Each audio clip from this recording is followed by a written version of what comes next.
সেদিন একটা ভিডিও খুব ভাইরাল হয়েছে। সেই ভিডিওতে দেখা যাচ্ছে যে আমেরিকার একজন বাবাকে এনে একটা লাইভ শোতে বসানো হয়েছে, আর তার ছেলে যে সব পুরো সার্জারি করে মেয়ে হয়ে গেছে, সেই ছেলেটা মানে এমন যে লম্বায় 6 ফিট, এরকম কাঁধ প্রশস্ত, মাসল, মানে পুরো একটা শক্ত সমর্থ পুরুষ।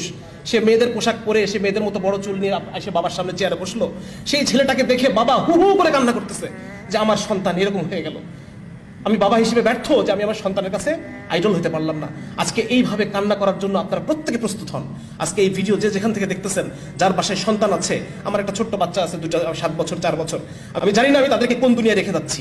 আমি জানি না আমার মৃত্যুর পর আমার সন্তান সে কি হয়ে যাবে, আমি জানি না। সে কি আসলে মুসলমান থাকবে, সে কি আসলে নারী থাকবে, আমার মেয়ে শিশুটা কি নারী থাকবে কিনা, আমার ছেলে শিশুটা পুরুষ থাকবে কিনা, আমি বলতে পারতেছি না। তো আজকে এক অসহায় বাবা হিসেবে আপনাদের সামনে আমি আসছি, এবং আপনারা প্রত্যেকে যার যার জায়গা থেকে আওয়াজ তুলেন, যার যার জায়গা থেকে এটা নিয়ে আপনারা আলোচনা করেন, যাতে করে এই জিনিসটা এখানেই যেন এই জিনিসটা থেমে যায়। এই সমস্ত যারা এনজিও, যারা অপকর্ম করতেছে, যারা আমাদের সন্তানদেরকে আমাদের কাছ থেকে ছিনিয়ে নেওয়ার চেষ্টা করতেছে, আমাদের পরিবারগুলোকে ভেঙে ফেলার জন্য তারা যত ধরনের প্রচেষ্টা সবকিছু তারা করতেছে, হ্যাঁ, তারা যেন নিবৃত্ত হয়, তারা যেন নিরস্ত হয়। এই জন্য আমাদের সবাইকে ঐক্যবদ্ধভাবে কাজ করতে হবে।